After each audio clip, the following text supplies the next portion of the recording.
ಇದು ಏನಾಗಿದೆ ಅಂತ ಹೇಳಿದ್ರೆ, ರಾಜಭವನವನ್ನು ಸಂವಿಧಾನ ರಕ್ಷಣೆಗೆ ಅಂತೇಳಿ ರಾಜ್ಯಪಾಲರು ಇರತಕ್ಕಂಥದ್ದು. ಈ ನಮ್ಮ ರಾಜ್ಯಪಾಲರು, ಕರ್ನಾಟಕದ ರಾಜ್ಯಪಾಲರು ಯಾವುದೇ ಒಂದು ತರ್ಕಕ್ಕೆ ಹೋಗ್ತಿರಲಿಲ್ಲ, ಬಹಳ ಗೌರವವಾಗಿದ್ದರು.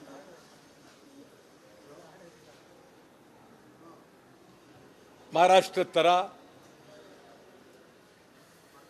ಈ ಕಡೆ ಕೇರಳ ಥರ,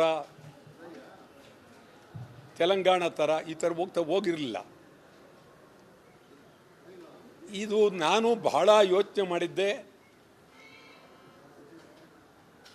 ಮುಖ್ಯಮಂತ್ರಿಗಳ ಮೇಲೆ ಕರ್ನಾಟಕದಲ್ಲಿ BJP ಮತ್ತು JDSನವರು ಪ್ರಾಮಾಣಿಕವಾದಂಥ ಹೋರಾಟ ಮಾಡ್ತಾ ಇಲ್ಲ. ದ್ವೇಷ, ಅಸೂಯೆ, ವೈಯಕ್ತಿಕವಾದಂಥ ಮಾತುಗಳು. ತಾವು ನೋಡಿರ್ಬೋದು, ಪಾದಯಾತ್ರೆಯಲ್ಲಿ BJP, JDS ಮತ್ತು ಕಾಂಗ್ರೆಸ್ ಇದೆಲ್ಲರೂ ಇವರು ಬಹುತೇಕ ಕಾಂಗ್ರೆಸ್ನಲ್ಲೂ ಭ್ರಷ್ಟರಿದ್ದಾರೆ, BJPಯಲ್ಲೂ ಭ್ರಷ್ಟರಿದ್ದಾರೆ, JDSನಲ್ಲೂ ಭ್ರಷ್ಟರಿದ್ದಾರೆ. ಇವರೆಲ್ಲರೂ ಮೆರವಣಿಗೆ ಹೋಗುವಾಗ ಮಾತನಾಡಿದಂಥ ಮಾತುಗಳು ಆಚಾರವಿಲ್ಲದ ನಾಲಿಗೆ ಭದ್ರ ಇಲ್ಲ, ಬಾಯಿ ಬಂದಂಗೆ ಮಾತಾಡಿದ್ರು. ಇವರು ಒಂದು ಕಡೆ ಒತ್ತಡ ಮೆರವಣಿಗೆ, ಮತ್ತೊಂದು ಕಡೆ ಯಾರೋ ಒಬ್ಬರು ಮುಖ್ಯಮಂತ್ರಿ ಮೇಲೆ ರಾಜ್ಯಪಾಲರಿಗೆ ದೂರು ಕೊಡೋದು. ಆ ದೂರನ್ನೇ ದೊಡ್ಡದು. ನಾ ರಾಜ್ಯಪಾಲರನ್ನ ನಿಮ್ಗೆ ಆತ್ಮ ಮುಟ್ಕೊಂಡು ನೋಡಿ, ಪ್ರಾಮಾಣಿಕವಾಗಿ ನೋಡಿ. ನೀವು ರಾಜ್ಯಪಾಲರಾಗಿ ಈ ದೂರನ್ನು ಕೊಡುವ ವ್ಯಕ್ತಿ, ಇದರ ಹಿನ್ನೆಲೆ ಏನು, ಯಾರಿದ್ದಾರೆ ಈ ದೂರಿನಿಂದೆ, ಇದೆಲ್ಲವನ್ನೂ ಸಮಗ್ರವಾಗಿ ಪರಿಶೀಲನೆ ಮಾಡೋದಕ್ಕೆ ರಾಜ್ಯಪಾಲರಿಗೆ ಸಂಪೂರ್ಣ ವ್ಯವಸ್ಥೆ ಇದೆ. ಇದ್ಯಾವುದೂ ನೋಡದೆ ನೀವು ನೇರ ಒಂದು ರೀತಿ ಕುರುಡು ರಾಜ್ಯಪಾಲರ ಥರ ಕಣ್ಣೇ ಆಯಿಸದೆ, ಪತ್ರವನ್ನು ನೋಡದೆ, ಯಾರೋ ಕೊಟ್ಟಂಥ ಒಂದು ದೂರನ್ನು ಆಧರಿಸಿ ಒಂದು ರಾಜ್ಯ ನಡೀತಕ್ಕಂಥ ಮುಖ್ಯಮಂತ್ರಿಯ ಮೇಲೆ ಮೂಢ ಹಗರಣ, ನಿಜ ಮೂಢ ಹಗರಣ ನಿವೇಶನಗಳನ್ನು ಕೊಂಡಿದ್ದರೆ ಅದರ ಬಗ್ಗೆ ಸಮಗ್ರವಾಗಿ ತನಿಖೆ ನಡೆಸಿ ಅಂಥೇಳಿ ನಿವೃತ್ತ ನ್ಯಾಯಾಧೀಶರಿಂದ ತನಿಖೆ ನಡೆಸುವುದಕ್ಕೆ ಈಗಾಗಲೇ ತೀರ್ಮಾನ ಆಗೋಗಿದೆ. ನಿವೃತ್ತ ನ್ಯಾಯಾಧೀಶರ ತನಿಖೆ ವರದಿ ಬರೋವರೆಗಾದರೂ ನೀವು ಕಾಯಬೇಕಾಗಿತ್ತು, ಕಾಯಲಿಲ್ಲ. JDSನವ್ರಿಗೂ ಆತ್ರ, BJPಯವ್ರಿಗೂ ಆತ್ರ. ಡೆಲ್ಲಿಲಿ ಕೂತು ರಾಜ್ಯಪಾಲರ ಮೇಲೆ ಹೆಗಲ ಮೇಲೆ ಕೂತು ಒತ್ತಡ ಹೇರಿ ಇವತ್ತೇ ಜಾರಿ ಮಾಡಬೇಕು. ನೀವು ರಾಜ್ಯಪಾಲರನ್ನು ಕೇಂದ್ರ ಸರ್ಕಾರ ಪ್ರಧಾನಮಂತ್ರಿಯ ಗುಲಾಮರನ್ನಾಗಿ ಮಾಡಿಕೊಂಡಿದ್ದೀರಿ. ರಾಜಭವನವನ್ನು ದುರುಪಯೋಗ ಮಾಡ್ಕೊಂಡಿದ್ದೀರಿ. ರಾಜಭವನ ಕೆಟ್ಟ ಸಂಸ್ಕೃತಿಗೆ ದಾರಿ ಕೊಟ್ಟಿದೆ. ರಾಜ್ಯಪಾಲರು ರಾಜಕಾರಣಿಯಾಗಿದ್ದೀರಿ. ಬಹಳ ಗೌರವ ನಿಮ್ಮ ಮೇಲೆ ನನಗೆ. ಈ ಒಂದು ಪರಿಸ್ಥಿತಿಗೆ ಬಂದದ್ದು ನಾನೊಬ್ಬ ಹಿರಿಯ ಶಾಸಕಾಂಗದಿದ್ದಂಥ ವ್ಯಕ್ತಿಯಾಗಿ ಈ ಥರ ಹೇಳ್ತಾ ಇದ್ದೀನಿ. ಇಂಥ ಪರಿಸ್ಥಿತಿ ಎಂದೂ ಬಂದಿರಲಿಲ್ಲ. ಕೆಲವರು ಮಾತನಾಡ್ತಾರೆ, ನಾಚಿಕೆ ಆಗುತ್ತೆ. ನಿಮ್ಗೆ ಹೇಳ್ತೀನಿ, ಯಡಿಯೂರಪ್ಪನವರು ಜೈಲಿಗೆ ಹೋಗಿ ಬಂದರು, ಅವರು ಬುದ್ಧಿ ಬಂದೇ ಇಲ್ಲ. ಯಡಿಯೂರಪ್ಪನವರ ಜನ್ಮ ದಿನಾಚರಣೆಗೆ ಸಿದ್ದರಾಮಯ್ಯನವರು ಹೋಗ್ತಾರೆ. ಕೆಲವರು ಪ್ರಶ್ನೆ ಮಾಡ್ತಾರೆ, ನೀವೇನು ಹೋಗಿದ್ದೀರಿ ಅಂತ. ಸಿದ್ದರಾಮಯ್ಯವರು ಹೇಳ್ತಾರೆ, ರಾಜಕಾರಣವೇ ಬೇರೆ, ಬಾಂಧವ್ಯನೇ ಬೇರೆ. ಎಷ್ಟು ಗೌರವವಾಗಿ ಮಾತು ಹೇಳ್ತಾರೆ.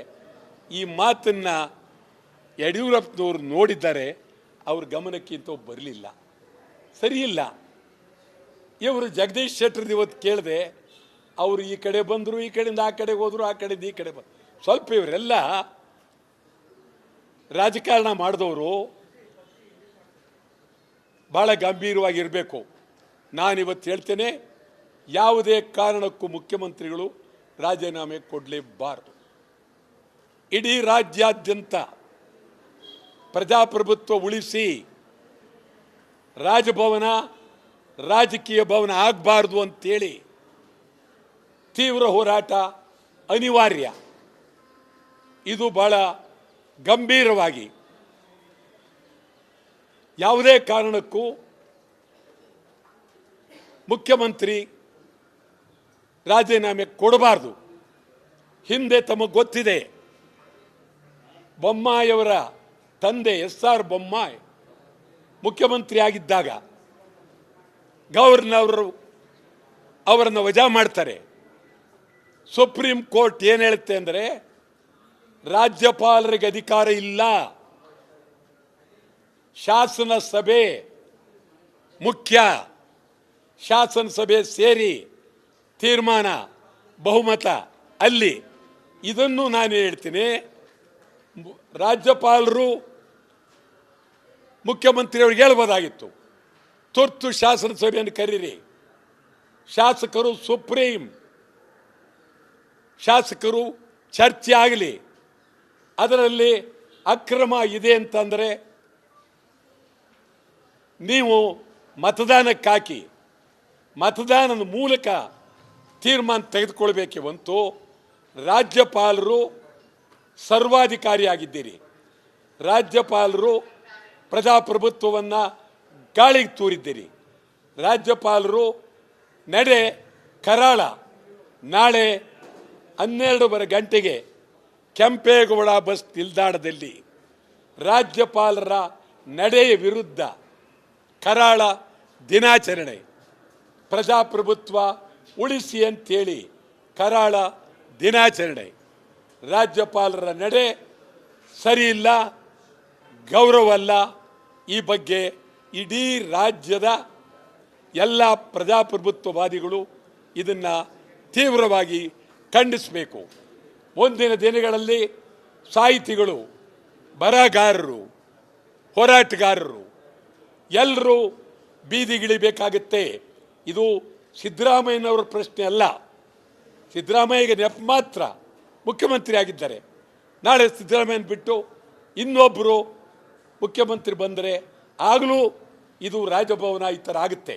ಆದ್ದರಿಂದ ಈ ಒಂದು ಪರಿಸ್ಥಿತಿಯ ಬಗ್ಗೆ ಮೊದಲು ಕರ್ನಾಟಕ ಸರ್ಕಾರ ಎಲ್ಲರನ್ನೂ ಒಳಗೊಂಡಂತೆ ರಾಜ್ಯದ ಹಿರಿಯ ವಕೀಲರುಗಳು, ಸಾಹಿತಿಗಳು ಎಲ್ಲರನ್ನೊಳಗೊಂಡಂತೆ ರಾಷ್ಟ್ರಪತಿಯವರನ್ನು ತಕ್ಷಣ ಭೇಟಿ ಮಾಡಿ ರಾಷ್ಟ್ರಪತಿಯವರಿಗೆ ಮನವಿಯನ್ನು ಸಲ್ಲಿಸಿ ಮೊದಲು ರಾಷ್ಟ್ರಪತಿಯವರ ಗಮನಕ್ಕೆ ಇದನ್ನು ತರಬೇಕು. ಮತ್ತು ದೇಶದಲ್ಲಿರ್ತಕ್ಕಂಥ ಎಲ್ಲ ವಿರೋಧ ಪಕ್ಷಗಳ ಮುಖಂಡರುಗಳನ್ನು ಕರ್ನಾಟಕ ಕರಿಬೇಕು. ಈ ಒಂದು ರಾಜಭವನವೇ ಪ್ರಜಾತಂತ್ರ ವ್ಯವಸ್ಥೆ ಉಳಿಬೇಕೇ ಬೇಡವೇ, ರಾಜ್ಯಪಾಲರು ಇರಬೇಕಾ, ಪ್ರಜಾಪ್ರಭುತ್ವ ಬೇಕಾ ಅನ್ನೋ ಬಗ್ಗೆ ಸಮಗ್ರ ಚರ್ಚೆ ಆಗಬೇಕು. ಸಾಹಿತಿಗಳು, ಬರಹಗಾರರು ಸುಮ್ಮನೆ ಕೂತ್ಕೊಳ್ಳೋಕ್ಕಾಗೋದಿಲ್ಲ, ಹೋರಾಟಕ್ಕೆ ಬರಲೇಬೇಕು, ಹೋರಾಟಕ್ಕೆ ಇಳಿಬೇಕು. ಇದು ಪ್ರಜಾಪ್ರಭುತ್ವದ ಹೋರಾಟ, ಪ್ರಜಾಪ್ರಭುತ್ವ ಉಳಿಲಿ ಅಂತ ಹೋರಾಟ.